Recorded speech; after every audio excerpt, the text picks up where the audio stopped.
pagtulong sa mga Pinoy kabilang na ang pagtulong ng abogado sa kanila. Kaya nananawagan ng DFA sa mga kababayan natin na huwag magpadala sa mga lalapit sa kanila at makikiusap di umano na makidala ng mga bagay dahil ganito ang nangyari sa mga Pinoy na ito.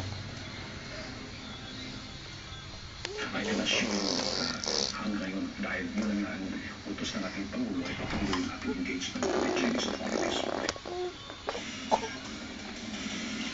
Kabayan, pwede natin panggitin na ang naturang desisyon ng Korte ng China ay kanilang ginawa sa kabila ng patuloy na pagtulong at pagsuporta ng gobyerno ng Pilipinas sa ilang mga adikay na China, partikular na halimbawa itong pag-boycott sa Nobel Peace Prize awarding ceremony sa Norway at ang paglagap nga ng mga deportees sa China mismo, imbis na sa Taiwan na naging sanhi ng hindi natin pakipag-ugnayan sa Taiwan.